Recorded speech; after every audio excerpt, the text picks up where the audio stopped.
I was talking with the producer of the podcast, Gig Gab, and we realized that we probably have similar audiences.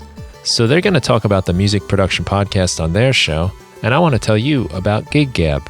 Gig Gab is the show for working musicians. It's a fascinating and entertaining look behind the scenes at what it takes to put a live band on stage.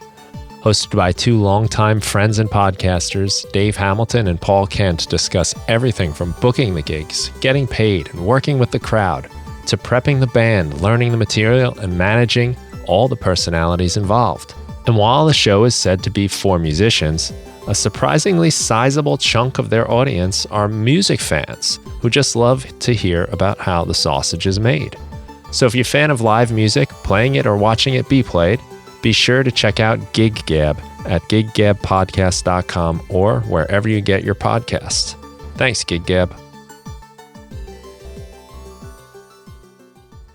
Hello, everybody, and welcome to the Music Production Podcast. I'm your host, Brian Funk, and this is the show about all things making music. And on today's show, I have Cameron of Venus Theory. He's got an excellent YouTube channel. He's one of those YouTube people, as he likes to say. Great musician, beautiful music he's producing. He's a sound designer. He does a lot of great work, and I really got into his videos. I was drawn in by the more like philosophical stuff, the approach, and right away I was like, I knew I wanted to speak to you. So, Cameron, I'm glad you accepted the invitation, and it's good to have you. Yeah, thanks for having me. Yeah, it took forever to sync up, but I'm glad we got to do it. Yeah, it's sometimes hard to find time, and I know you're busy. You're doing all kinds of stuff, and the production value on your work is so high that I'm sure it occupies a lot of your time. Oh, it's absolutely brutal. Like a video usually takes, 5 to maybe 9 days on average, I would guess. And that's like, writing, editing, coloring, putting like the music, like writing the music to go underneath it, and then like adding all the little animations and backgrounds and stuff. And then on top of that, it's like I have client work to do and whatever. So my schedule just fills up super, super fast. And of course, like I want to do everything. So I'm always like, yeah, let's do it. And then I'm always wondering, like, why am I so tired all the time? I was having this conversation with somebody recently, too, and they were like, well, you just got to, like, say no to the things you don't want to do. And I'm like, I want to do all this stuff, but, right. It's just sometimes you got to make tough decisions. But, yeah, I mean, you put out videos pretty frequently. I feel like almost I try to, once a week or once every 2 weeks. Anymore, it's more like once every 2 weeks is what I aim for, just because like the research and stuff that goes into a lot of the videos and the writing takes a long time. So it's like I really want enough time to make sure things are right. But now I'm kind of reaching a big slump in my channel, and I can't decide if I need to publish more frequently or what. But then it's like ultimately the quality starts to suffer, I think, at that point, because then it's like it becomes not what video do I want to do, but what video can I do in the next like 5 to 7 days, right? To keep up that production pace, which is just insanely hard. Yeah, to keep the content coming. Yeah, well, and like when you don't have an editor or anything too, or it's like it's all a solo operation on top of doing all the other work and stuff. So, usually editing is like a 2 a.m, like red-eyed, like, oh, I got to get this done. And there have been times where like I will literally finish a video like 7 hours before it goes live. Mm-hmm. That's pretty cool. Do you have a video editing background, or is this a result of being a musician? No, I worked in web design and video editing for a while, mostly on like motion graphics and things like that. But worked a lot with like video editing programs and stuff, and mostly After Effects and Premiere. So a lot of that translates into YouTube, obviously. So. And then between like the bands I was in, sometimes I would work on like music videos or like lyric videos or things like that, back when those were like a cool thing to do. So I learned a lot of stuff through that. And then through web design and things like that, I learned a lot of like graphic design and, other elements of all that stuff. Because, like music, a lot of it just sort of runs together, where certain aspects of it all pool into like the same thing. So I've always been very into like writing and things like that. So what I like about YouTube, especially the content I do anymore, is that it utilizes all the different aspects of like what I'm interested in, and a lot of the different like skills I have. Whereas like, just sitting here making music is fun, but then I don't really get to do much with it. That's great when things work out for you that way, when you Right. find like all these like aspects of your life come together. Which is funny because for a long time, it was like I really couldn't figure out like what am I going to do for like a job and stuff, especially after I just got so tired of music because I was in bands and stuff for years and years and years. And I did the whole touring thing. I was in bands that got on the labels and we did like festivals and the opening slots and stuff like that. And I just hated it. I could not stand it. So then, I got super fed up with it all, especially just all the management and promoters and, touring is just exhausting. I hate touring. So that kind of got to the point of like, now what am I going to do? So it was funny because it all ended up just kind of coalescing into, of all the interests I had, it really just became this weirdly specific set of skills that all works really well with what I'm doing now. Where like at the time I was like, well, I don't really know anything other than like the things I'm interested in. Cause I didn't go to trade school or like technical school for anything. It was just like, I like videos and I like music and I like art and I like reading and I like writing. And, it took a while for all that to merge together into kind of the Venus Incorporated, so to speak. But that's cool. That's what makes like for interesting work, when that stuff comes together in its own unique way, where you have this particular collection of skills and interests, and now you've got a medium, you've got a way to channel that. And I think that's when a lot of the interesting stuff happens. I think sometimes we try to fit into things that already exist, and you know what I'm saying? Like you've found a thing that kind of just works for you. You've managed to pull it all I think together. that's the thing I've learned too over time, is just to not question it after a while, where if things are working out, it's best just to let it ride. Yeah, like a lot of that stuff, like the video stuff, I've gotten into through music. The web stuff I've gotten in through music, and it's very much a hurdle to my work. It's the obstacle, and sometimes I resent it almost, like that I have to do that part of it. But as I've tried to care about it more, and this is what I would say, especially with video stuff, and I'm not really saying that my videos are demonstrating this too much yet, but caring about it totally changes your view of it. Like, it's just so funny how when you pay closer attention to something and decide to care about it, you actually do care about it, and it becomes more fun and interesting to you. And I think that's where the fulfillment has to come from, is just enjoying the process, because otherwise, like, why are you doing it? Right. And that would a question I would ask myself, like, why am I doing it? I don't like this, but why am I even doing it? So it was either stop doing it or let's see if I like it. For me, it's always just, it's a better suck than like the other options. Yeah. Where it's like when I had like a real job or whatever, so to speak, like my problems then sucked a lot more than the problems I have now. It's not that I don't have problems, and it's not like the problems I have don't suck, but it's a better version of sucking than that. Right. Good problems to have. Good sucks.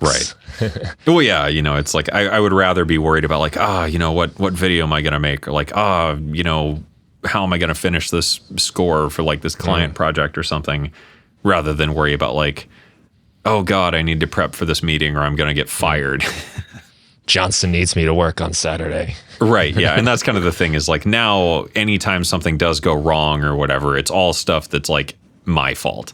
And something like I know that I'm ultimately in control of. Yeah. And the way like you react to it, I think too. Whereas, when you're working under someone or whatever, shit just inevitably rolls downhill, and if someone else makes a bad choice or whatever, you just have to roll with it. Whereas like, if you do it, now you get to own it and learn from that or something. So I think there's a lot of value in that sort of independent work, and realizing that, like the problems you have in it are better problems than you probably would have otherwise. Yeah. They're in your power to do something about. I've heard a nice reversal of like the famous Spider-Man, with great power comes great responsibility. With great responsibility comes great power. So when you when it's your thing and the problems are your doings, even like, well, you're the one that gets to fix it. You can do something about it. But in a lot of like other situations, you're kind of at the mercy of whoever is responsible and whoever has the power. And that's what I really hated about working more like traditional jobs is it's just like you can't help but feel like this cog in a machine sort of thing. And it always just drove me insane where it's like I just feel like my boss or my coworkers or whatever were just getting in the way of what I would do and how I would handle something. And, you know, I'm very, very stubborn, sure. But it always just drove me nuts when it's like, you know, there's a solution here. Why don't we just do this? And then, you know, there's like the red tape and the whatever. And that always drove me insane, which is nice now because it's like when I do feel like going 500 miles an hour, there's nothing to stop me from doing that. And I think that's the nice thing about a lot of creative work.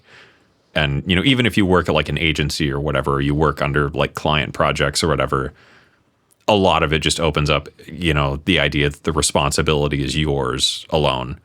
You know, you get the job done, you do the thing. Even if that job is assigned to you or whatever, you know, there's so much more freedom afforded in it. And that's what I really, I don't know, that's what I need, or like I go crazy. I even get that in my day job as a teacher. One of the things I love about it is when the bell rings, I close my door and it's like, it's my show. I get to do what I think should be done. And it's very nice to have that kind of freedom. You know, there are, of course, things that will come up from time to time that are frustrating and all of that. But it's an important thing for me as well. Like I like having that autonomy. Like I can figure this out. I can solve this problem. And if I can, I know where to go to get help. Right. Yeah. Because it's just, I don't know, it's about having options, I think, ultimately. Yeah. So you sort of had like the dream going for like all us band guys. You were doing the circuit, playing, signed to labels. Yeah, I hated it. It was not my thing. I don't know. Never liked live music. I think I've been to maybe 3 concerts now in my entire life. Or no, 4, I guess, technically. Just even as a fan? Like, yeah, no, I can't stand live music. Yeah. I've never heard anyone say that. Not my thing. Yeah, there was a band my dad was really into and I liked as a kid. And I still like them today. Jason and the Scorchers, they were sort of this weird cowpunk band from like the Midwest. So I saw them in concert once. That was the only concert I was like happy to go to. And there were a couple other ones where like I went with, you know, somebody or other during like school. Hated that. And then I saw my friend Must Die came through Nashville and he played a set at like a place in Nashville. That was kind of cool, but it was very, very loud. And I don't know, electronic music, especially DJing, is not something I really understand. I don't know. I guess it's like old man yells at cloud, but just like, you know, because they're playing like mixes and whatever. And it's like, I don't know. I just wish I had headphones where I could like actually hear something instead of like, there's this really bad version of something being played very loudly over a bunch of people screaming. And like that, I don't know. And that's always been concerts for me is like, why would I pay money to go hear a worse version of something while some big fat sweaty dude spills a beer on me? You know? Yeah. Just not pleasant. Because I think too, maybe it's just that like with music and stuff, I've always really just, I want the album version of something where like, if you as the artist, you know, whether you did it yourself or you hired a producer or whatever, like if this is the way you intended for this to be heard, that's how I want to hear it. You know, I don't want to pay like $40 to drink an $8 cup of water to watch you like half-ass it. So I don't know, I've never understood the appeal of live music. And then on the inverse, when I was in bands playing, just I don't know, I couldn't help but think a lot of it was just like, you know, sing and dance monkey sort of effort. And I don't know, I don't get it. I don't care. Just wasn't like, sometimes it was fun, but most of the time it was like, cool, we get to sit in a van for 7 hours and play for 45 minutes and then get back in the van for 7 hours. Yay. Well, there's some music I think that is sort of meant to be live, where even like the albums are just kind of attempts to capture what's going on. Right. Yeah. And I don't know, maybe it's just I haven't been to a concert that I really liked, but it's also just, never something that's appealed to me. Well, I get the when I go to a concert, it's in spite of all of those things you mentioned. It's Right. in spite of the guy spilling the beer on you that is $22, and it's all that stuff is the loud screaming over everything. Right. And it probably doesn't help that I'm also like super antisocial. So it's like, a room full of people to begin with, not really my thing. Like I think I'll pass. Yeah, so I guess I could see that not working out for you then. Yeah. I didn't ever get involved with the management and any of that stuff, but I did play in bands where we organized our own like makeshift tours down the East Coast of the US. And I mean, I loved it. I had the time of my life, but I also hated a lot of it too. And I was so happy when it was done. Like, you know what? Maybe I won't say I hated it, but it was 2 weeks for me was plenty. Right. Like that's good and I'm good for a while. Yeah, that was the thing is like when you're doing it for like a month at a time or something, it is just brutal. And then if you're doing like the whole summer where you're just gone constantly, it's like, cool, I'm going to live in a van and eat Hot Pockets for 3 months and pay for this like crappy apartment I can barely afford to not sleep in it. Right. And then I'm going to come back and have to like do it all over again in a month after we, go into a studio or whatever and do another album and then get out again. Well, for me, it was eye-opening for like lifestyle stuff. I realized I like to stay home. Right. You as well. I like having a dog or a cat and relationships, and they're things like you just can't really do when you're on the road like that. I guess. No. Yeah. Like you can't, or have a savings account. That was another thing where it was like after, a couple of years of doing that whole thing, it was just like, I'm just as broke as when I started, despite having like, the things I thought I wanted here, where it's like, I get to play festivals and do this. And oh, wow, we get to go on this tour and da da da da da. And it was like, okay, now what? I'm still broke. I'm still tired all the time. I'm still eating, garbage food constantly. And it like, and I think that's the thing about a lot of creative work where, once your hobby becomes your job, it's really hard. Because, it starts with like the weekend gig where it's like, that was super fun. And then, then it's your first tour. And that's really exciting, when you get to go on tour for 2 weeks the very first time. And then you get the big opening slot and wow. But then, after a while, that's just Tuesday. Mm-hmm. Yeah, it can wear out, yeah. But thankfully, the internet and all came along for you, right? Right. Yeah.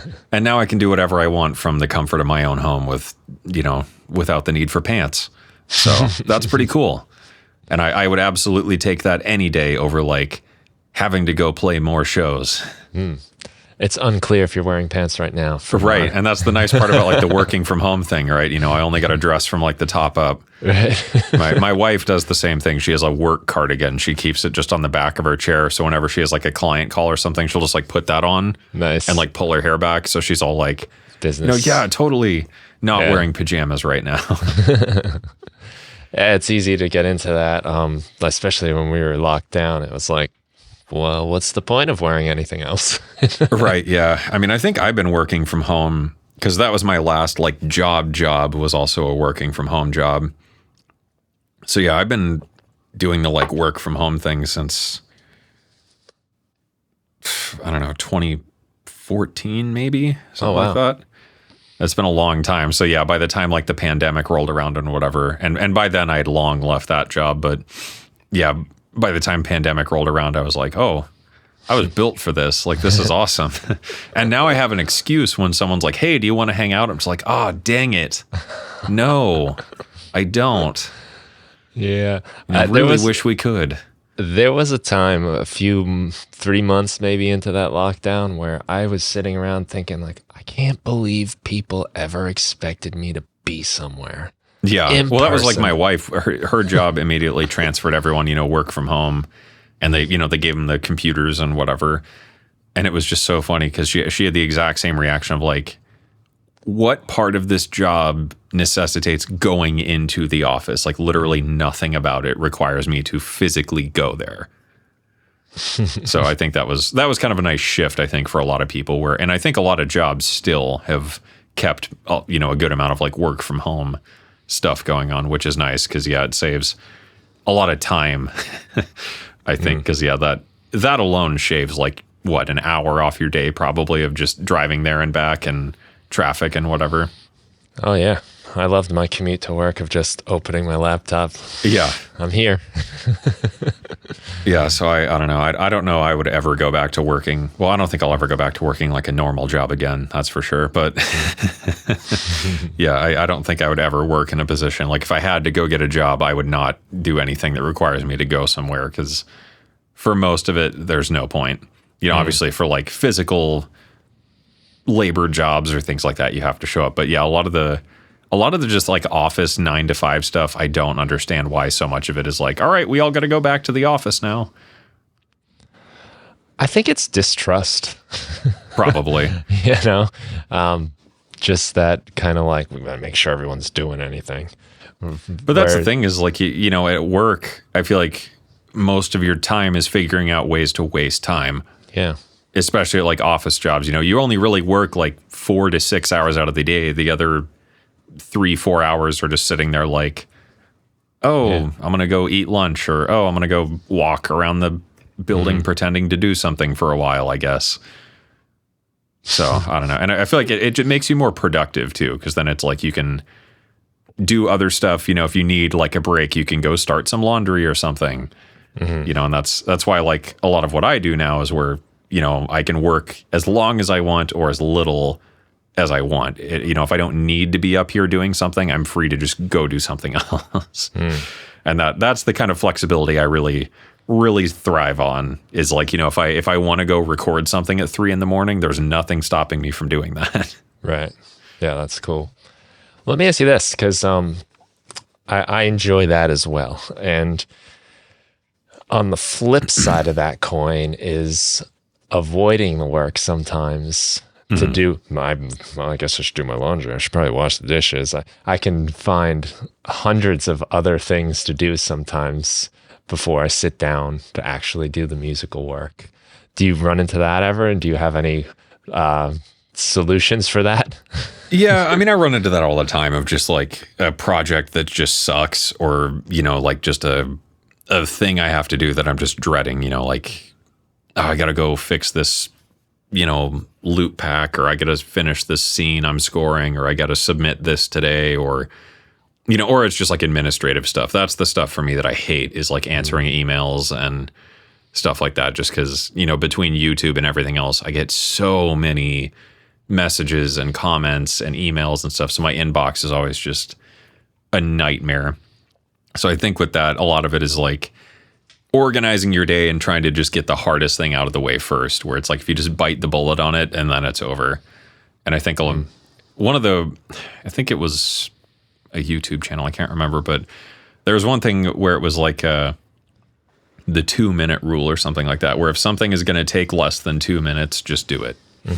You know, like if you have to reply to a text message or an email, or, you know, you got to clean your floor, you know, you got to vacuum up your studio because it's covered in like chips and whatever.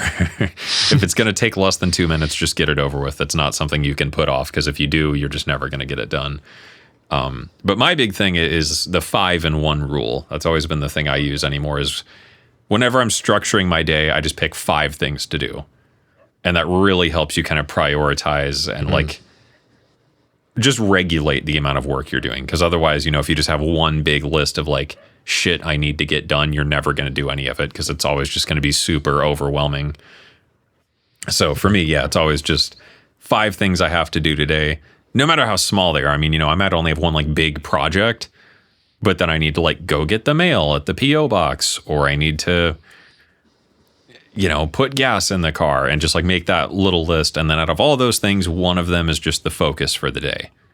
Sometimes I'll add one thing, where if I've got like one big thing that needs done, then I'll pick like 5 other things that need to get done. But yeah, never more than like 6 things in a day. Anything more than that is probably just overloading yourself. Yeah, that's a good idea too, because I've lost days of work. I'm currently on winter break from school right now, and I'm sad to say I thought I was going to get a lot more done.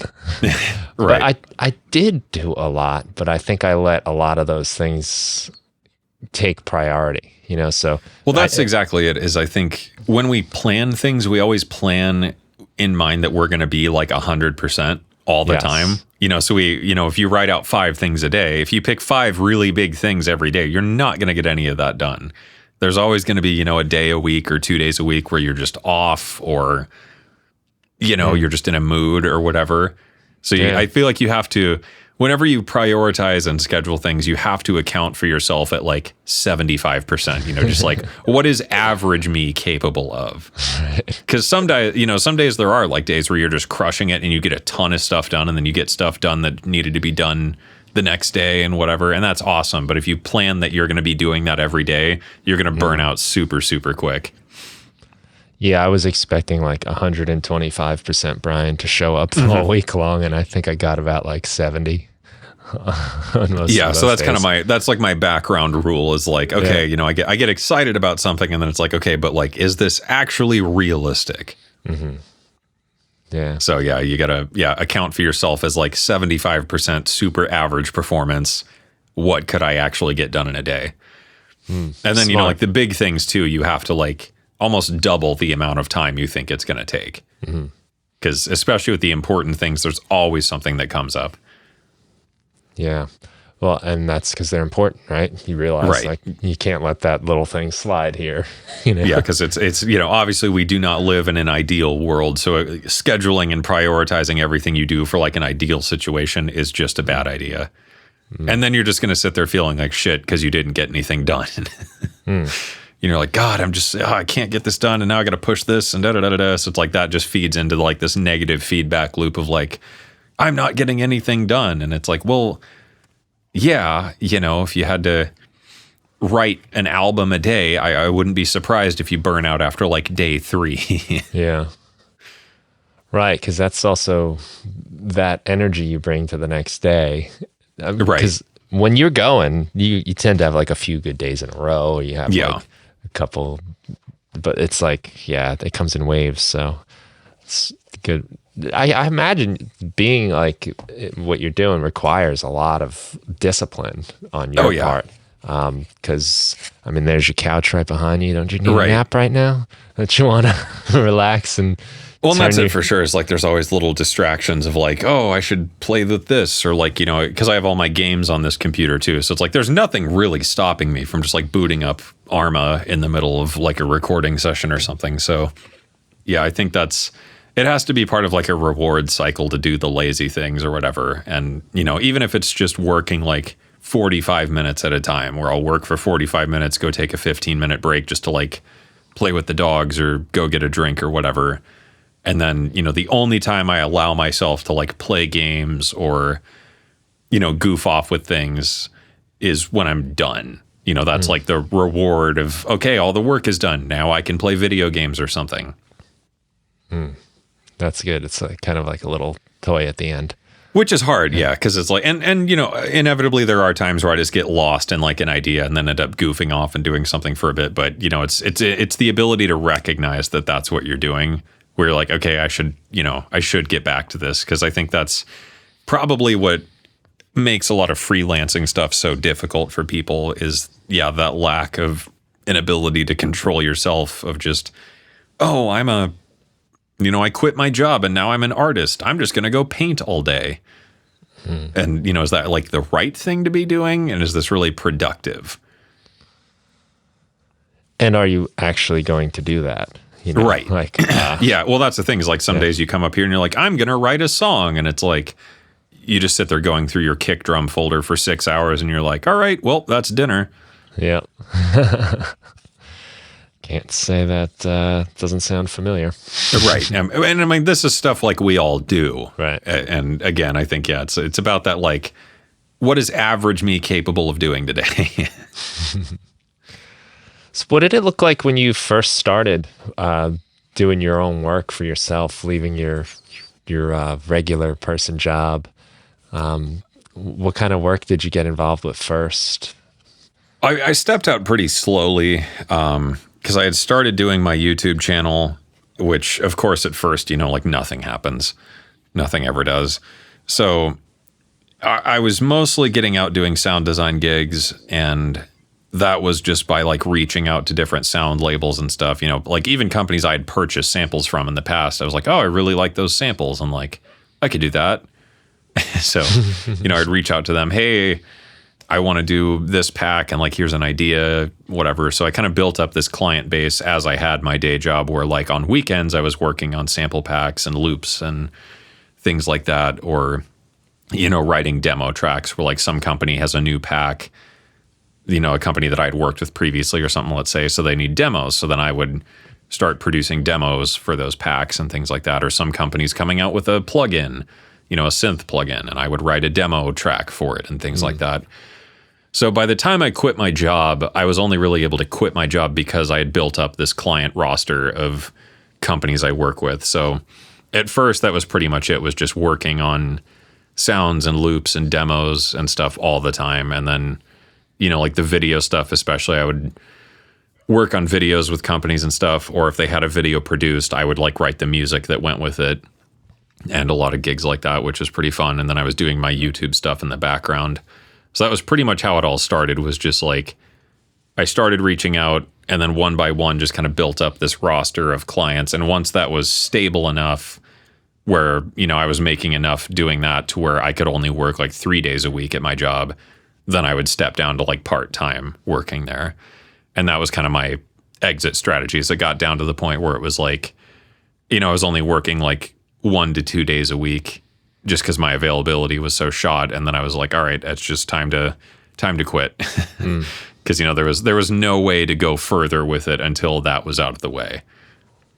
Right. And I think if you have the flexibility to do that, that's definitely the way to do it. Because I know way too many people who, I hate my job, so they just quit. And they're like, and now I'm going to go do it. And then they very, very rarely do. Yeah. Mostly because, it's like they have to eat. So they, have no client list, no backup plan, no anything. Sometimes they have a savings account, but then by the time they burn through that, they're like, okay, now I got to go get a job again. Yeah. Yeah, that's common. And you wind up getting a job. You think that's just going to fill the cracks, but you need money, and you wind up working more. Yeah. So for me, it was kind of the step down plan, and that worked out really well. And then, as my YouTube channel started to scale a little bit, that only opened up more doors. And that's kind of been the going rate ever since, as as the channel scales, that opens up bigger opportunities. And by working with so many different companies, it's all a pretty small industry in the end. So, someone quit their job at this sound label and they start their own, or they start working at a different company, or this plugin developer started developing his own plugins at his own thing, and now he contacts me to do that. Or, the marketing director left at this company, so then she hits me up when she moved to this company, hey, I work here now. We make these things. Do you want to work on this? So that worked out super well. So building good relationships too along the way. Yeah, and I think that's the thing, is it's not really about being talented. It's about being the person that people want to call. Getting the job done and being someone who's like pleasant to deal with is the art more than the science, I think, because I think that's the thing. It's like, it's like music. There are so many incredibly talented musicians, but you're never going to hear about them because like they're just not good at marketing. Or, they're not good at social media. And same thing, I've seen that a lot on the other side of the industry too, where like I've worked with some really, really talented sound designers and, mix engineers or whatever, but like they're jerks. So no one ever wants to work with them. Yeah. And then they sit there huffing and puffing, wondering why they never get any work. And it's like, I'm certainly not the best at anything, but like, I think that's been sort of the secret, is trying to keep in mind of like, just be the person people want to get a beer with. And if you do that, then you're going to get the call. And just like looking like you have your shit together, I think is also very valuable, because that's, if you have a really, really great skill set, but like your website looks crappy, that just reflects poorly on you, So it's like, a combination of looking like you have your life together and just like roughly being a decent person to deal with. That's kind of the big secret for success, I think, in a lot of the industry, and probably, any creative industry really. Yeah, I think a lot of life too. When I got my job teaching, I was just smiling, nice to everybody. Good morning if I passed you in the hallway. Right. And Yeah. ask questions if I didn't know to show I cared and that I respected your opinion. And I had people saying like, "Oh, he's a great teacher." And I knew like in the back of my head, I was like, "Thank you, but you've never seen me teach." Right. Yeah. I could be doing like breakdancing classes all day long and you wouldn't know. But I guess I've heard it said like you kind of need like at least two of three things. You need to be either really, really good or totally reliable or a nice person to be around. Pretty You know, much. if you Yeah. have two of the three, you're pretty good. If you can do three, great. But you can't only have one. And like you said, like Yeah. super talented, but you're a jerk and you don't ever get the work done on time. You're not reliable. It doesn't work. Right. Yeah. Or yeah, like perfectionism is another big one. I see people screw things up all the time where they're just like, it's not ready yet. It's not ready yet. It's not ready yet. And it's like, well, if it's going to take you 6 months to do it, why would I hire you when I could get someone else to do it in 2 weeks where it's going to be, good enough? Right. Yeah. That's a choice. Enough is a choice. Good enough Yeah. is a choice. And I think that's part of the discipline thing too, is just like figuring out when things are done and, understanding like where that threshold is of like, this is the best I can do. And this is the best I can reasonably expect myself to do, because it's like, if you're giving 180% to everything all the time, like eventually it's just going to sputter out and nothing's going to work out. So you have to know where that threshold of like, this is the quality level I need to meet. And if I can hit that, then we're good. If it's better than that, awesome. But I can't expect it to always be better than that. I imagine you're working on a lot of time deadlines as well. Oh God. Yeah. And that's the other big thing is just, and that, like you said, reliability. Where it's like if someone's launching like a major piece of hardware or something, like it's a very tight deadline a lot of the time of like, all right, we need 100 patches for this thing and it has to be done by the end of the month. So, can you do it? Sure. But if you're sitting there tweaking, you're going to get like 20 patches done. Mm-hmm. And then they're never going to call you back again, ever. Unless they were like 20 exceptionally good patches. But even then, they probably won't call you back because, when you're trying to release a plugin or something that needs 500 presets, it's a lot more valuable to be the person who can make 100 really good presets rather than like 10 unbelievable ones. Yeah. Yeah, you got to work with that. Without that, just like a problem. There's an art to understanding like what do people want? What makes a good sample pack? What makes a good preset on something? What makes a good demo track? Because I think that's a lot of the thing I see, especially in the sound design world, is people just trying to do the most advanced, insane thing they can on something. And that's great. But it's like when you see those, guitar players on the street corner just like jerking themselves off going, and like that's cool. Like that's great that you can do that. But it's like, what is the actual contextual value of this?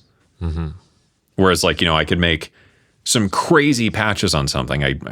Like we could sit here all day and talk weird sound design techniques, but most people are never going to use that musically. And most people aren't buying, a $800 piece of hardware to hit one note and go, damn, that's such a crazy sound. Like there's, like those patches are fun every once in a while, but it's like, that's not what people make music with usually. Yeah. And if they do make music with those types of patches, they're probably smart enough to know how to make it themselves. The vast majority of people just want something musical that works. Mm-hmm. So I think that's, another huge part of it of like getting way too caught up in technical details and just like showing off what you can do, where it's like, that's fun every once in a while, but that's often not the brief. Yeah. I find that frustrating actually when I get a new piece of gear, a new plugin, and the presets are just like whole songs. Yeah, where it's like some crazy sound and it's like, wow, that's really neat. I'm never going to use that, but that's cool to know that this thing can do that. Yeah. It's like, and then, you end up going with like a saw wave with the low pass filter on it and you're like, cool, now we're in business. That's what I need. I guess they sound good in the music store, or when you're first testing it out, it's impressive. Right, yeah, and I think that's the value in those types of patches is like if you have those in the first like 10 patches on something, those exist as a showcase of like this is what this is capable of. Right. And here's some ideas you can do with this thing, but then the rest of the library really has to be like useful stuff. Because otherwise it's it's like Omnisphere. It's like cool, here's 400,000 sounds you're never going to touch, and then like 50 that you actually like.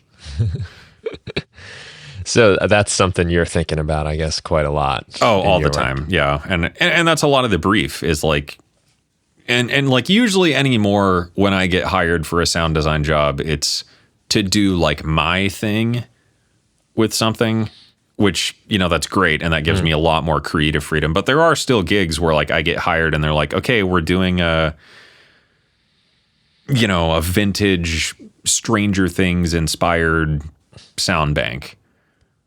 So, making crazy wavetable monster growl basses, probably not the right sound to make for that project. Yeah. So sometimes, it is, you have to really be conscious of like, okay, what am I contributing here? And like, is this the best way to do it? What are some variations on this I could do? Things like that where, it's about figuring out things that fit the brief and figuring out the most efficient way to make those things happen. Because like, let's say I'm doing a lo-fi hip hop bank or something, right? If I'm making lo-fi hip hop keys, I only really need to make one keys patch. And then to make 10 of them, I just need to make 9 variations on that patch. Change the filter, change the, if it's a wavetable, change the wavetable, change the pitch envelope, change the effects chain, stuff like that, and then here's 10 patches in an hour, done. And I think that's the thing people get too caught up in is like, oh, I got to do everything from scratch every single time. And it's like, that's insane. No one would do that. Yeah.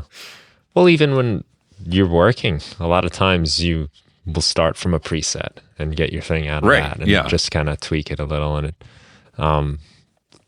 there's a, like a diminishing returns type of thing where after a while, like the sound design is the enemy.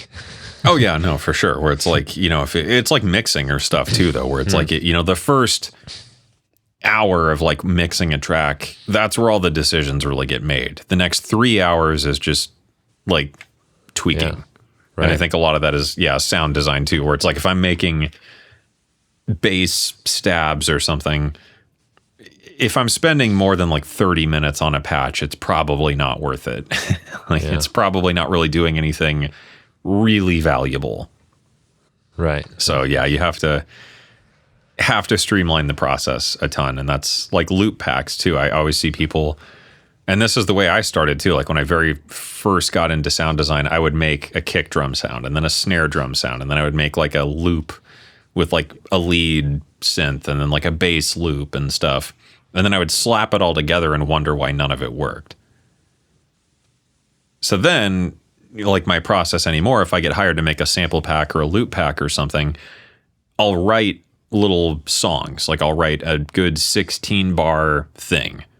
I'll make, a lead, a bass, keys, a vocal loop, a, second bass loop or a groove thing, percussion line, kick drum, snare drum, hats, so on and so on. And all these elements are designed to be cohesive. So I can do that and then render that out as stems. So there's all my loops. And then from those stems, I'll just cut out the individual hits. And now I've made, from one 16 bar little loop I made in, let's say an hour or so, now I've got like 30 samples out of it. And then from there, I might put that same kick drum in and add some processing to it. Boom, that's a new sample. So efficiency is everything in like freelance work. Yeah. Otherwise you'll drive yourself insane thinking that like, I got to do everything every time. Right. And if you break it down money-wise for a half hour a patch for 100 patches, that's too much. That's just not going to pay off properly. Well, and that's the thing too. Yeah, is like when you're doing sound design gigs, and like when I first got started, the pay was so little that it's like if I'm spending any more than like 3 or 4 days on this project, it's not worth my time. So yeah, you have to, and those are the things that like no one really tells you in like school. You know, if you're going to be your own boss or whatever, you have to know how to look at the finances of that and be like, is this truly actually something that's worth my time? And let alone like the benefit to it. Like, even if this project is paying enough, if you have the ability to not take this project, like what is the time investment here? Or like, is there, you know, if this is going to take me 2 weeks to do, if I said no to this, what could I accomplish in those 2 weeks? Right. And that's especially something I try to tell myself all the time now, because I'm very, very, very fortunate to be in that position to do that kind of stuff where I can say, no, not interested. So it's, you know, it's super important to be able to think that kind of stuff through. And I wish that was something I knew earlier on, of just like, instead of saying yes to everything, like what are the right projects to say yes to? So for me, I think it's about like 90%. If it fulfills like 90% of the requirements, then it's probably good. But if it's like 80% interesting, no, just say no to it. You're probably going to regret it later. Use that time to do something better. You know, work on a video, work on my own stuff, work on a new project, or, you know, use that time to start developing a new thing or whatever. Well, if you don't practice that, you don't ever get to that position where you can actually make the choices, because you're stuck doing all the things. You might find yourself pigeonholed in an area you don't want to be in the long run anyway. Right. I've run into that with certain things myself, where I was kind of just flattered anyone would want me to do anything. So, yeah. oh, and that's boy. the thing though, right? Is like at first it's all super exciting, where it's like, hey, do you want to make a sample pack that's going to be on Splice? And you're like, oh my God, yeah, that's so cool. But then, you know, it's like the touring thing. Like I said, you know, right. It starts with like, oh, I'm going to make a sample pack. Oh, I'm going to put my sample pack on this. Oh, you know, Ableton wants to feature my pack and like their default presets, and that scales and scales and scales, and eventually it all becomes Tuesday. You know, where like some huge company is hitting you up and you're like, nah. You know, I'd rather do something else.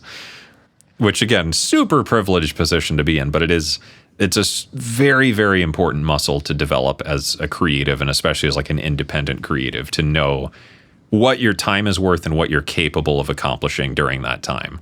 And I think, you know, the best thing to invest in is always yourself. And it's really hard to do that, especially when there's like money on the line, where, you know, like you're turning down a $2,000 project or whatever. But, you know, what is that $2,000 contributing to the end game here? Like long term, is this really something that's going to make a big impact? Yeah, the long term kind of thing afterwards as well, where, you know, you say it's privileged, but in a way it's kind of important to do, because like you just said, some companies are saying, just do your thing on this. We want the Venus theory treatment. Right. And now that's really valuable, right? Because that's, now you get to have your fun and do your thing, and no one else can do that. Right. Yeah. And that's been super nice, because that puts me in a different position where I get to do something interesting when I take on a project. Because that was the thing, is like, after a while for me, it became like, if I have to make another lo-fi hip hop drum kit thing, I'm gonna kill someone. You know, and same thing where it's like, if I have to make another, if I have to make Serum Dubstep Wobbles Volume 8,000,000,005, like, God, that's just stupid after a while, you know, like when you've done that 100 times, it's just, I'm not learning anything. I'm not growing by doing this, and I'm not challenging myself. Yeah. You know, because it is been there, done that. So that's been nice. And I think the reason I got to be in that position of like, we want to do the Venus theory thing, is solely because I was able to say no to things and start doing my own stuff. So now, you know, companies take note of the things I've been doing, and they're like, hey, could you do that for us? You know, and that was the hard part initially too, is like a lot of the work I did was uncredited, which was annoying. And I don't know. I'm glad I did that work to an extent, but I wish that I got more credit for a lot of my earlier work. Right. But, now that's like something I require where like my name has to be on the preset and whatever. And that's been helpful too, just to, someone at some other company buys this plugin and my name's in it. They're like, oh, I've seen that guy's videos. Right. Like, oh, I really like this sound he made, or wow, that. So then, then they'll hit me up and whatever. And then, through like my music and the, scoring, composing stuff, and then like the other work I've done independently, especially, that's been really helpful to get more interesting gigs. Because it's not, hey, we want you to come make Hyperpop Volume 5 billion and 3. We want you to do what you think that would be interesting with this. I think that's beneficial in both ways too, though. Because if they're familiar with you, then it sort of lends a credibility to that company as well. When were you, I'm relatively new to your YouTube work, which is where I came across. I'm not sure where or why, but it's like the last year or so. Yeah, probably. It's funny. A lot of people have been picking up on these like mindset videos I've been doing, which is great because I had a theory for a long time that YouTube was a waste of my time. And I'm pretty sure I was correct. Because now ever since I started doing this kind of stuff, I mean, the growth has just been insanely exponential. Well, it's, if you're doing, say, tutorials, right? Like there's a way to do something. And sometimes people have like a unique workflow or something that's interesting that they do.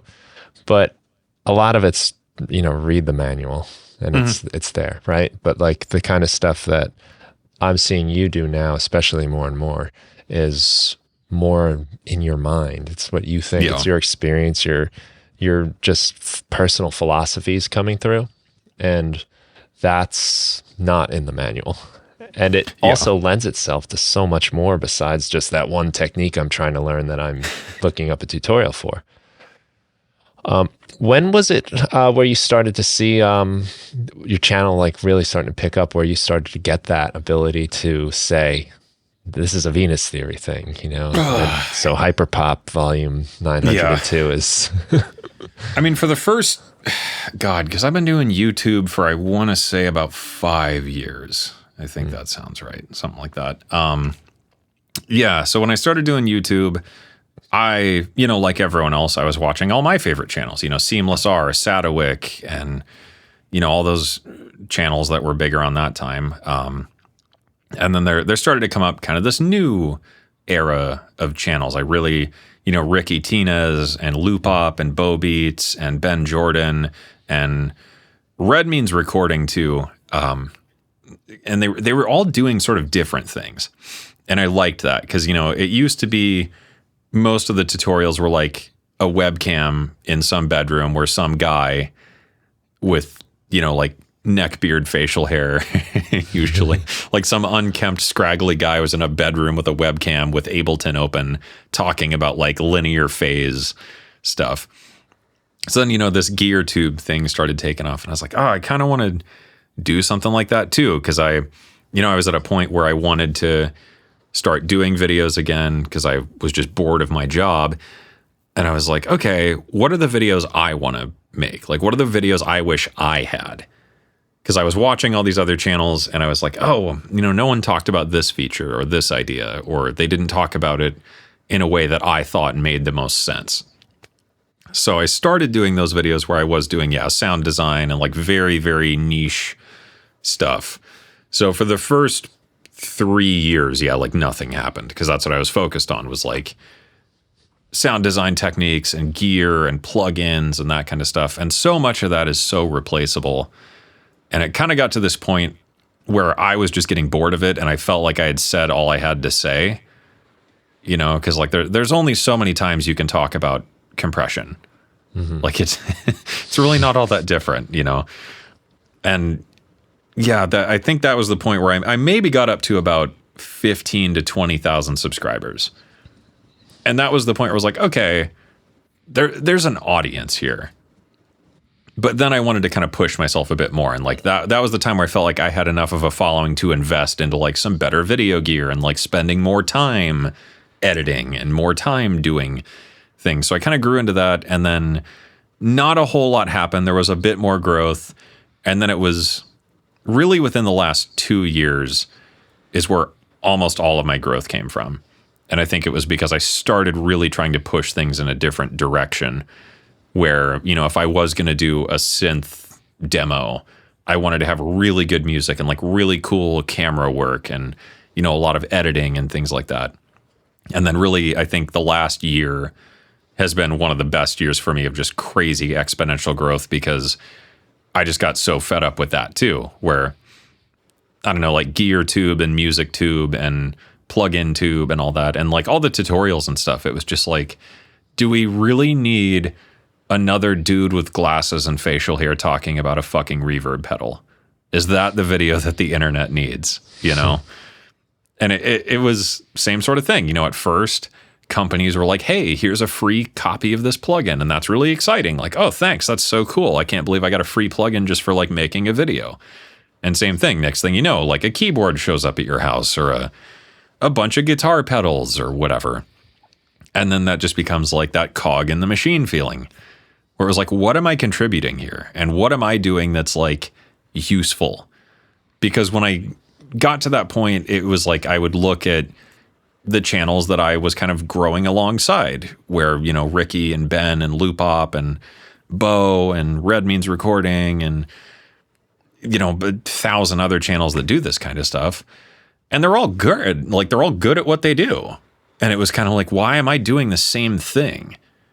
Because a lot of the times they're better at it than what I'm going to do. You know, Loopop is way better at that thing than I'm ever going to be. And Ricky Tinez is better at his thing. And Bo is better at his thing. And they're all similar, but they're different enough. And I just felt like I wasn't doing anything where I felt like I was being fulfilled in making these videos or just like contributing anything useful to the discussion. And it got to that point of like, you know, by the time I made this sort of decision, it was like a year and a half ago where it was like, I have done every project I've ever wanted to do. You know, I've gotten every piece of gear I could ever want. I built this studio. You know, for what I wanted to do, like I've done the thing, you know? So it was like, what? It just this question of like, what now? And at the time, there was just kind of the shift in my brain of like, what is like the other thing I want to do then? Like, if I could make any video I want to make, what would that video be? And that was where a lot of this stuff started coming out of like, these are the videos I wish I could make. And these are the conversations I want to have. Because especially doing this stuff as a job, like the last thing I want to talk about is music theory or like filters or sound design or, you know, that kind of stuff. Just because it's like, this is the shit I do and think about all day.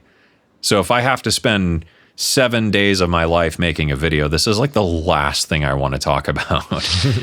But I feel like we all, you know, and beyond the world of music, these are all conversations we have as creators. You know, my friends who are in the film industry or, you know, game developers or whatever, or, you know, even just people I've worked with who are, you know, YouTubers or whatever. It was like these conversations behind closed doors that it was like, why not just talk about this shit? Because like, what does it hurt to talk about like, oh, I'm super uninspired and hate everything I'm doing.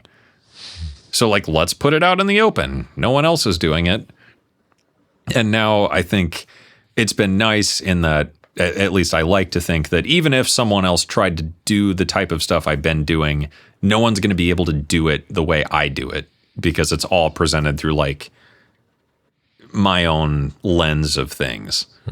And I think that's been the nice part is it really lets me put a lot more of myself into the work and really develop the thing from the ground up the way I want it to be. And, you know, the whole experience and really utilize all the aspects of things I'm interested in, you know, film and like cinematography and color grading and, you know, doing things a very specific way. So that's been really nice. And that was kind of the point where things really took off for me. So it took a good, 4 years probably. Because I think it took 4 years or 5 years, however long I've been doing it, to hit 100,000. And then it took like 6 months to hit 200,000 or something like that. 6 or 7 months, maybe. It was crazy. Wow.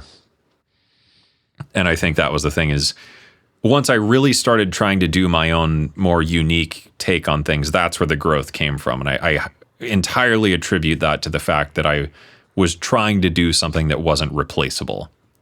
Whereas like what I was doing at first, the webcam tutorial in a bedroom talking about serum or whatever, anyone can make that video. And there's also not a lot of value in that, I guess what I would call the content transaction there of, if I'm watching your video on how to mix drums in Ableton, I'm going to watch that video, I'm going to leave, I'm going to go into Ableton and mix my drums. Why would I come back to you exactly? I mean, maybe you present it in a really good way, then I'll subscribe maybe, but then if your next video is about like voice leading for string arrangements, if I'm making techno, like what do I care? So that was kind of the thing is like, what is my version of what I want to be doing, and what's a way of doing it that's like my way of doing it? Like I said, it just became that question of like, if I could make any video in the world, what would it be? Yeah, and that's so funny, isn't it? How, and then everything like starts taking off. As soon as you sort of like just kind of follow what you really want to do and find your thing. It's just ripping the Band-Aid. It's the most uncomfortable process, but it's like you have to just do it. Yeah. After a certain point. And that, I think that was really the threshold. And of course, everyone gets their couple big viral hits and whatever, but I don't think that was where most of the growth came from. It was like a lot of slow growth, but then it was just once I really started leaning into my way of doing things, there was a reason to come back. And I think especially now, that's what I really try and do is, I mean, anymore I think of it like I make a podcast you can look at.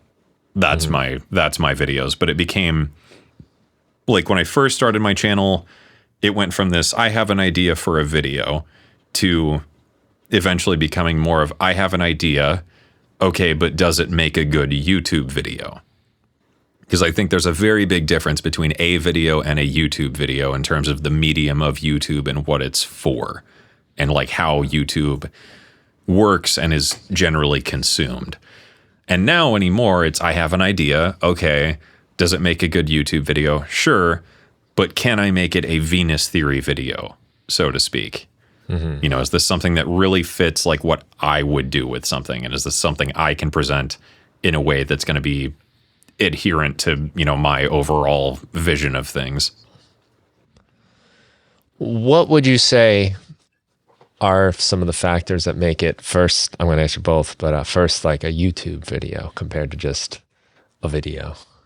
Yeah, I think YouTube as a medium is just, it's not like the master class. It's not a comprehensive thing, because YouTube is, it's something you watch like when you have time.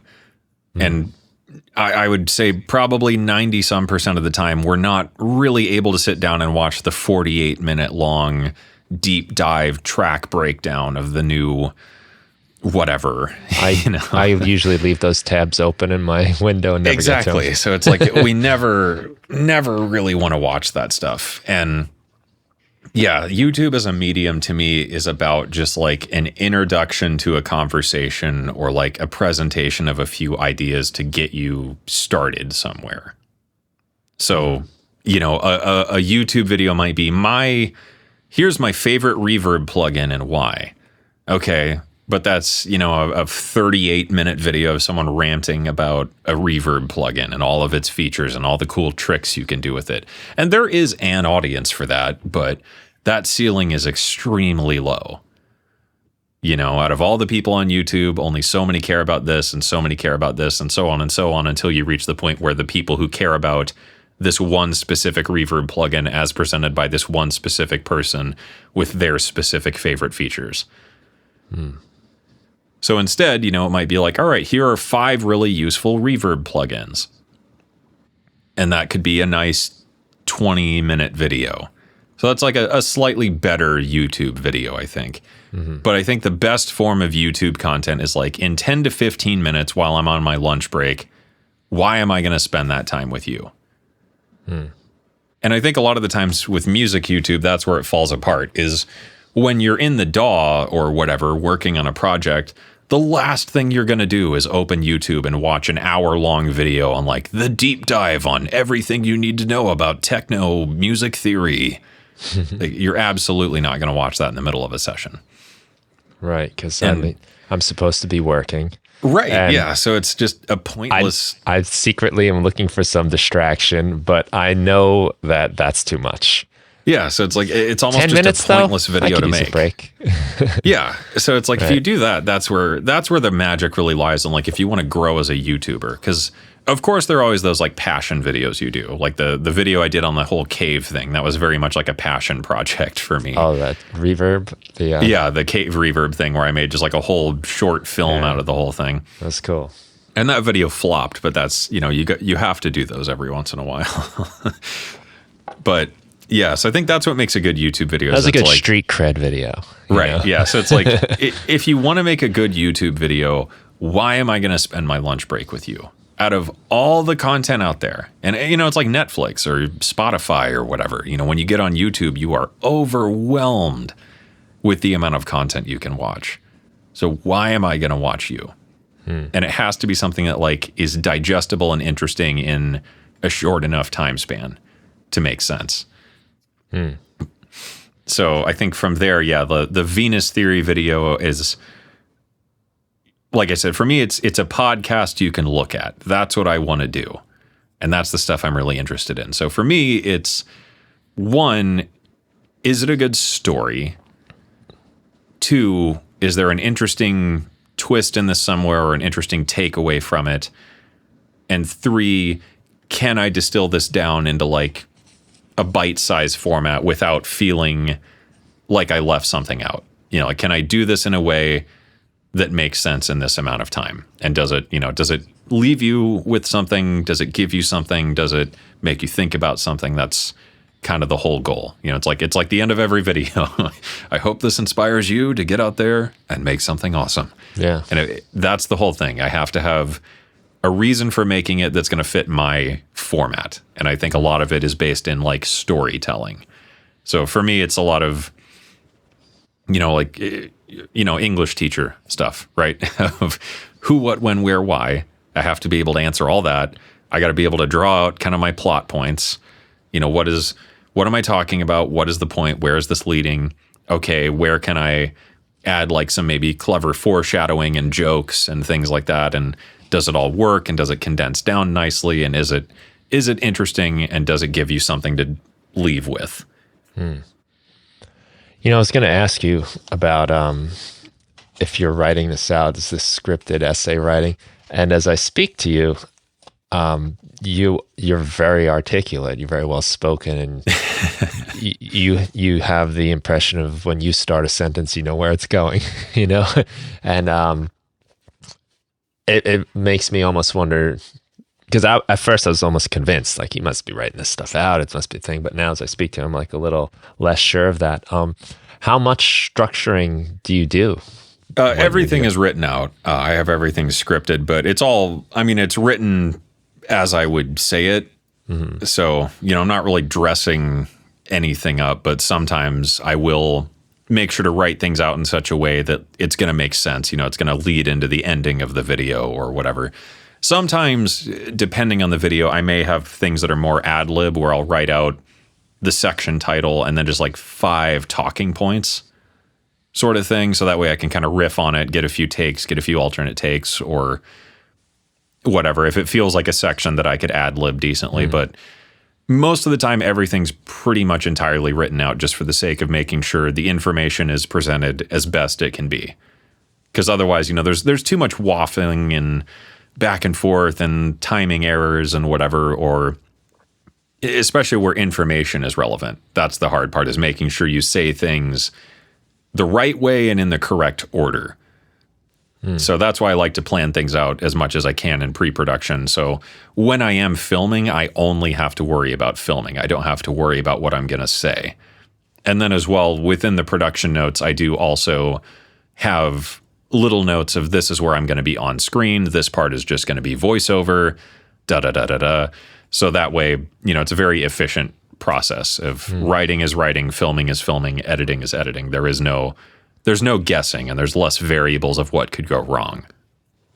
Right. Well, that's a smart way to not have to wear all those hats at the same time. Yeah. And I work in batches too, which helps, where I write 3 videos, shoot 3 videos, edit 3 videos, because it's like music, right? It's exceptionally hard to be in songwriting mode and mixing mode and mastering mode and jumping between those, where it's like, all right, I'm going to write this song, then mix this song, then master the song.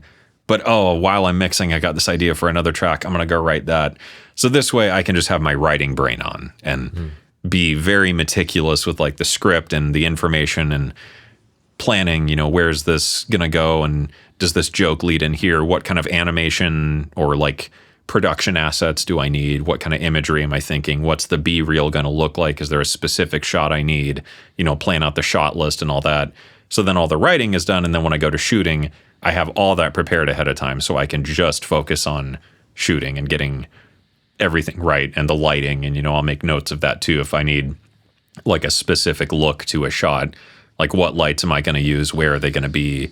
What are the settings? That kind of stuff. And then editing is just editing, and I don't have to swap hats constantly, because that's just exhausting. And I feel like the quality suffers inevitably when you do that, because you're not fully committed to the task at hand. You know what I mean? Yeah, and I think it's harder to enjoy the individual parts as much as well when you're kind of bound. Oh, I'm trying to write this as I'm speaking, but I got to fix the camera now. I got to move that light. And you're just back and forth, and each time you realize you have to switch is almost just like a nuisance. It's like a problem that comes up. And same thing with mixing, songwriting, mastering, like you said, when you're trying to, it's a lot easier when you go in phases. All right, we're in this phase of the album. Now we're here. And because otherwise you think you're mixing and then you're like, oh crap, we got to re-record that guitar. And that's a problem, as opposed to if we were still in the tracking phase. We're just still tracking. It's just another guitar we got to do. No problem. Just do it. Right. Yeah. And I think that's the big thing is, it allows you to appreciate each step of the process, and it allows you to just fully dedicate to that step of the process. So like with writing, for me, it's like outline the video, just bullet points. What do I want to talk about? Okay, what order is this going to go in? And then with each of these, is this the best information I could present? Is there a question that this raises? Could that be like a funny moment or something like that? And then drilling that down further and further of like, I try to only have about 3 to 5 points of information in any video, because I found that that's about the magic number of information before people just quit caring and quit listening. And same thing, within each point, there's maybe 3 sub points that I want to touch on before it's like time to move on. And that's just, it's really hard to do that if you're just freewheeling it the whole video, because otherwise you're just talking to a camera, hoping in the moment that everything you're saying is right, and then you get to edit it and you're just like, shit, I forgot to mention that there, so now I got to set the camera up again, or do a new shot, and then the video feels very disjointed. So yeah, I try to write everything out just to make sure it's super clean, and that way, like I said, it's just that's that phase, that's that phase, that's that phase, and so on. So that way, when I am working, I know exactly what I'm working on and what I'm getting. Well, that's got to be important, just, even taking it back to the freelance stuff, that if you're going to be efficient, which you really need to be, right? Because you're A, on deadlines, and B, the more you can finish, the more you can do. So right. If you're constantly bouncing back and forth, this is just, we lose a lot of time. I mean, all this, there's studies that say it takes you however long to switch your brain into the other mode of working when you switch tasks or whatnot, whatever that might be. It's time. And to smooth out that process, it's really, it's kind of a necessary thing. So I like that. Yeah. That's nice. As I'm talking to you, I'm kind of like thinking about like some of the YouTube channels I like a lot, and you mentioned a lot of them actually. Um, but even there's one video game channel I love, and I mean I played a lot of video games growing up, and I like video games. I don't really play them that much anymore, but there's a couple channels that I just love their videos, and I'm seeing like some commonalities with you. Um, you have most of your videos start out with like a howdy doody buckaroonies. Right. Welcome. Yeah. So The you got immortal catchphrase. and at the end, as you said too, make something awesome, inspires you to make something awesome. And one of my favorite video game guys says, and if you ever see this game in the wild, check it out. You'll be glad you did. And it's like every time you hear it, you're like, yes, And I think that's the thing is a lot of it is branding too. Yeah. Where, because that howdy doody thing that actually, I just said that randomly in a video intro. Cause like usually intros are kind of where I'm freewheeling it a little bit at least. And yeah, that I don't know what it was about that phrase, but just a bunch of people commented it. And it was like, it's one of those gut things where you just got to trust your gut with it. And it's like, okay, people like this, I guess. I don't know. And people think it's funny or kitschy or stupid or cringe. Like, I don't care, but it's something that sticks out to you. And that's really important in the sea of YouTube. Right. And that's and exactly same thing. Like the glasses I have, people comment on these all the time. So it's like, okay, I should just keep that up. It doesn't cost me anything to do it, and people identify with it, or they hate it, or they love it, or whatever. But it gets them engaged, right? And yeah, that whole phrase just started out randomly, and it stuck. So now I just keep doing it. Well, I like it. I think for one, it like announces it, right? Like you're like, right. oh, it's this guy again. Yeah, exactly. When you're new. The howdy doody guy. Yeah, and maybe you might be thinking I don't want to be the howdy doody guy, but it's not so much that we're thinking it's the howdy doody guy. It's this thing, and what you're offering is very like your personality. Exactly, and that's the thing is like you have to know exactly what you're getting. Right, because how many sea of videos come and go that you see, you have no idea, you don't remember who the person was or anything about it.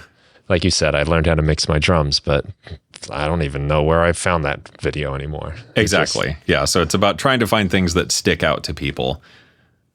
It lines up with your sense of humor too, Yeah. Like, no, for sure. Then you start to realize, like, he's not really like a 1940s cowboy. Exactly. Yeah. He's having fun with you here, and it brings that thing now, like that happens, and it's something that happens to me with your channel. It's not like, oh, what is this video about? It's like, oh, it's a new Venus theory. Cool. Exactly. And that's kind of the thing is like the channels I really like, Vox and things like that. It is exactly like, I know exactly what I'm going to get when I watch this video, or like a lot of the YouTubers I really enjoy, like Peter McKinnon and Matt Diavella and those kinds of guys. And every time you watch one of those videos, you know exactly what you're getting. And that's the thing. That's the reaction I want is, oh, new Venus theory video. Not just like, oh, company X just released a new thing. Here's another video on it. Right. Which is like the new Roland synth that just came out. That was, I just started laughing when I saw the like deluge of videos that show up on my feed. Everyone got the green light to release their video. Yeah, and it's just like, I'm glad I don't do that shit anymore, because it's like, did we need another video on that? Right. Yeah, and sometimes those pop off, because it is the thing of the moment. Right. But it's the thing for a week, because there's always a new thing. And that was kind of the thing that I got tired of when I was doing, especially a lot of like gear videos, is the shelf life is so short, and you're constantly having to just like check out the new thing. And it's like, I want to make music and stuff. And I can't be making music if I'm constantly playing with like new shit that shows up at my house. And it's a funny time too, because if I go back like 10 years-ish, maybe even a little bit more, like we weren't getting all this stuff. It's a very new thing. And that was the thing, is like a lot of the channels that do that type of content are just so good at it that it's like, why am I bothering pretending I'm going to be any good at this? Yeah. And again, it's just like that. Ultimately, a lot of it is just the same sort of thing. It's the same synth or pedal or whatever with the same features, the same presets, the same inputs and outputs. Like, do we really need another video on this shit? Yeah. Well, it was exciting. Like when, wow, they came out with a new analog synth. Like, holy crap, no one's released an analog.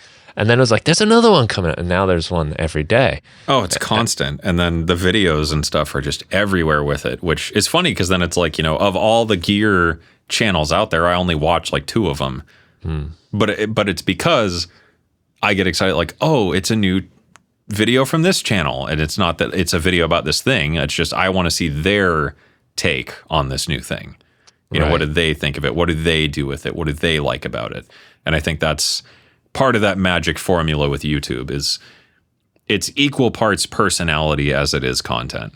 But like you said, it's things like that stick out to people, like, oh, howdy doody, or oh, his voice is weird.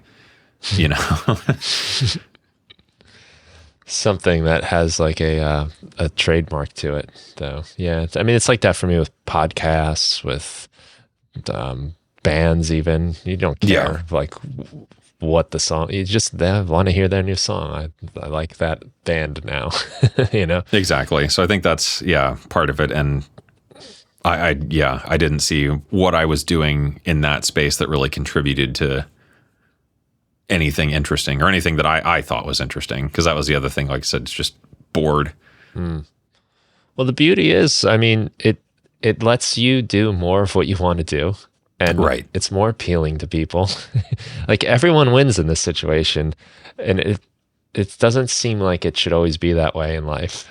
Right? Like, we always expect, like, no, you got to do like this shit first. You got to suffer through this. You got to play the game. You got to do the thing like everyone else. But I just love that for you. It worked out so well that as soon as you decided to do your thing, that's when you saw all the growth. And I mean, well, and then it's hard because like the video I put out today is performing super, super, super poorly, but it's like, I don't know, whatever. Again, it's a better problem to have than like, God, I need to make another free plugin video. Like, well, how is that for you now? Is that the challenge now that it's you put out a video? I saw most of it, but then we had to start talking. Yeah.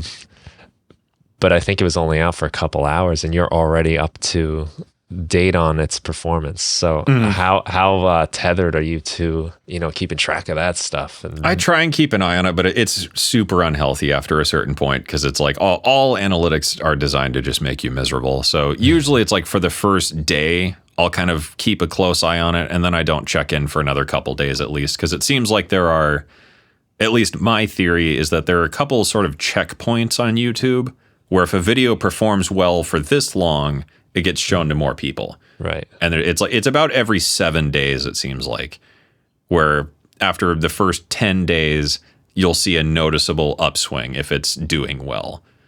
And same thing, the first 3 days, it seems to be just your like subscriber base. And if it does well with them, then YouTube shows it to more people. But yeah, I try to keep an eye on it on the first day, because that's when I can try titles and thumbnails and make sure I have the right combination of things. And then once that's down, then I just let it sit.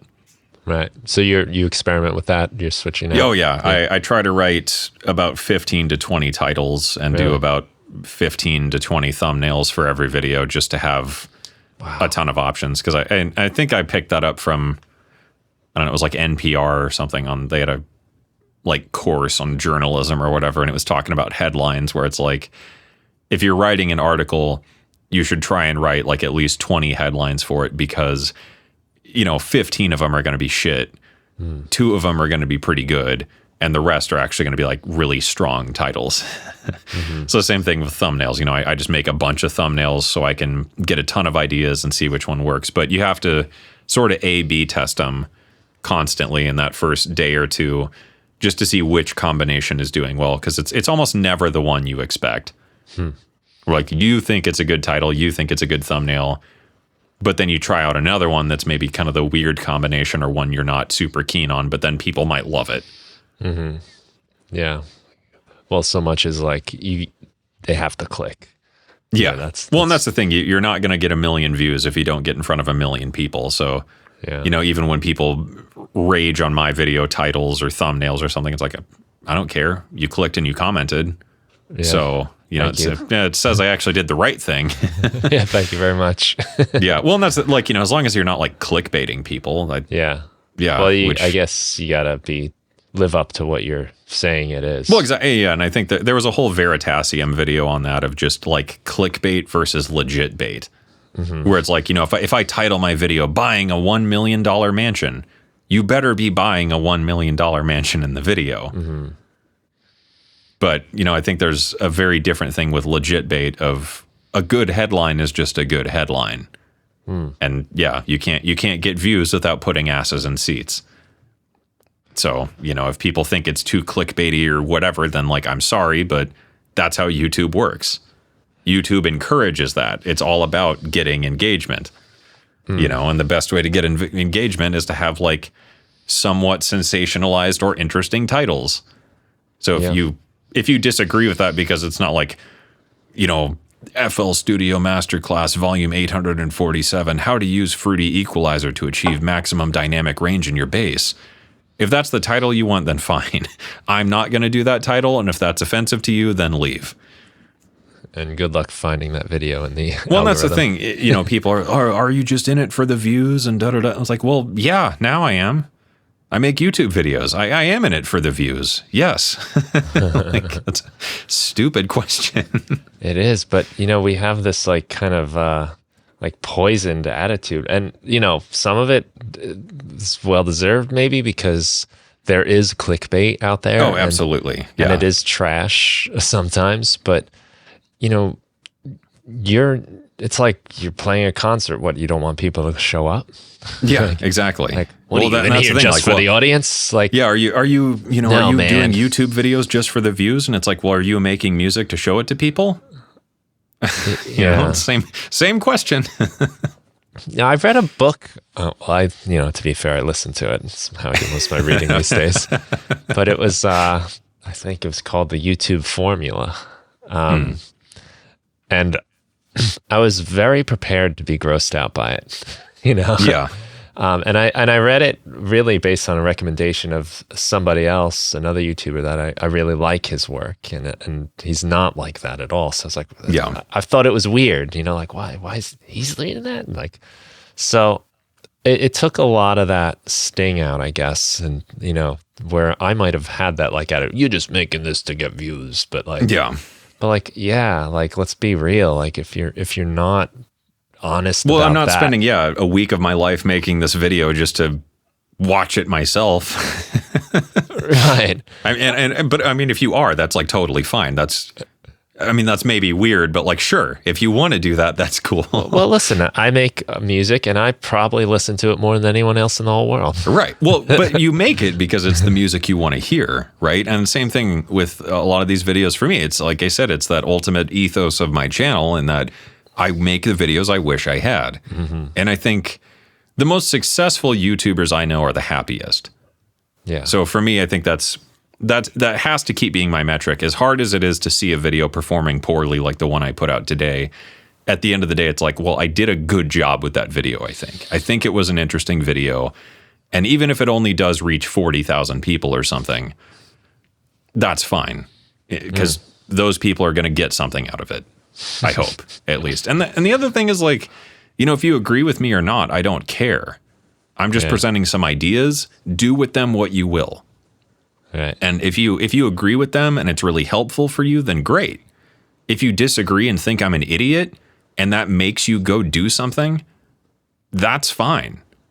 You know, like if you totally disagree and think I'm an idiot, as long as that makes you go make something or make your own video, you know, on why I'm an idiot, I don't care. That's great. Like, you're doing something, you know? Yeah. Right. Well, I mean, and 40,000 that's more than Madison Square Garden holds. Right. Just so you know. Yeah. So that's kind of that's the other part too, is like I said, as much as I bitch and groan about this stuff, and as angry as it makes me sometimes, just it's not the anger that like I don't feel like I'm entitled to get more views. It's just I'm angry that like I feel like this could have done better. And I know that like this is helpful information to people. It has to be. Like, this has to be something someone out there needs. So when it doesn't reach as many people as possible, that's really frustrating.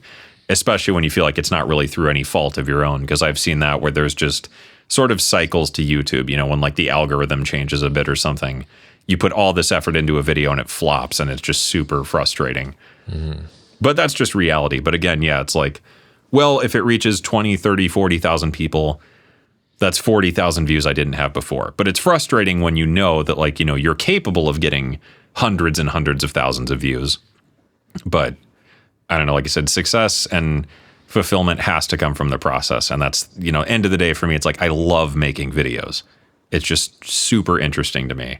And it fulfills every part of the creative process for me. And it gives me an outlet for everything at once. Because if I was trying to make videos and write original music and do this, and like I couldn't do that. So, you know, anymore, this is my outlet for that kind of stuff. And then my work is my work. Yeah, it's a nice combination of everything. But I mean, look, I've got, I think, like 3 minutes in that video left. I'm going to watch the rest of it. You know, it was good stuff. And it's also a good contribution to just your body of work. Like you said, you're proud of it. You like it. For the first 7 hours, it's not taken off for some reason, but it's... Well, and it's also like, it's Friday. Who fucking knows? People might watch it this weekend. They probably will. And by day 5, maybe it takes off, hopefully. That would be great. But, you know, it's frustrating when you see like 5 bad videos in a row after you had like 3 or 4 really great ones. But again, it's just, you know, that's part of the game. Yeah. Yeah. And the scale is... It reminds me of the saying, like, the worst thing that ever happened to you is the worst thing that ever happened to you. Yeah. And that, like, you know, like no matter what scale you're at, you know, whether you have 1 million subscribers and you're only getting, it's going down or it's changed a little bit, or you have 5 and it went up by 10. Yeah. You know, it's a huge deal to you.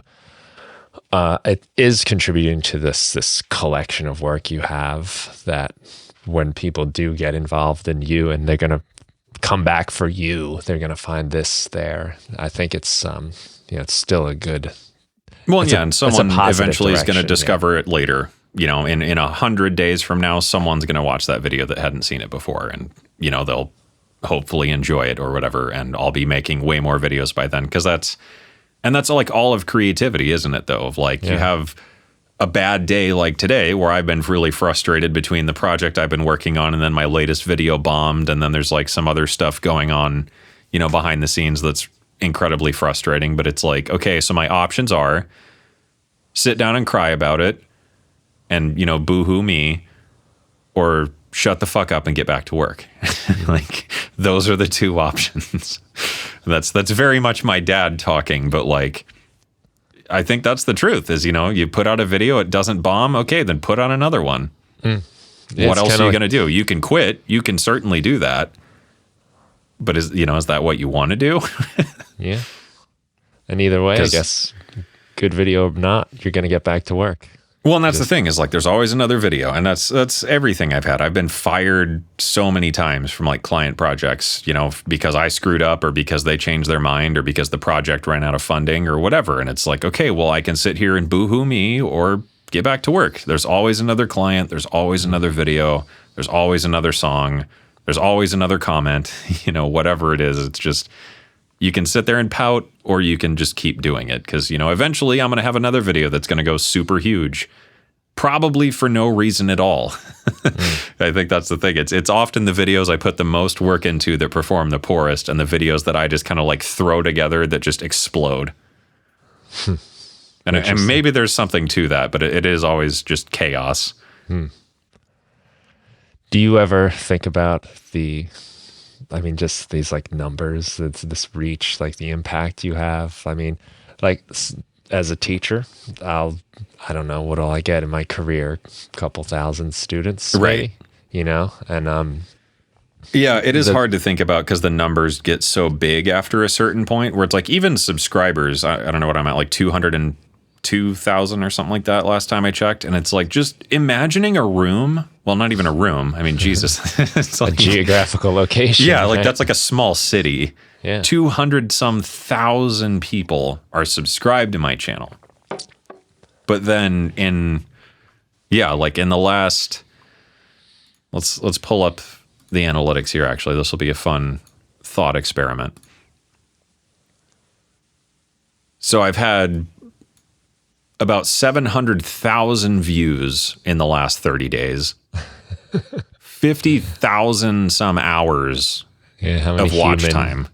So out of everyone's life, I took 50,000 hours out of the life of the earth in the last 28 days.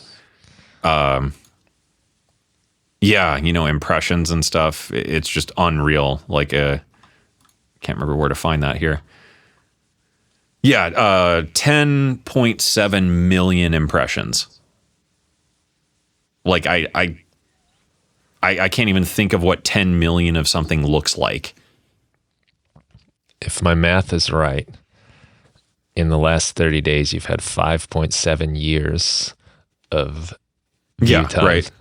And that's insane. So if like in the last year, I guess it doesn't go back that far. Okay, so in the last 90 days, a little over a million unique individual people have watched my videos.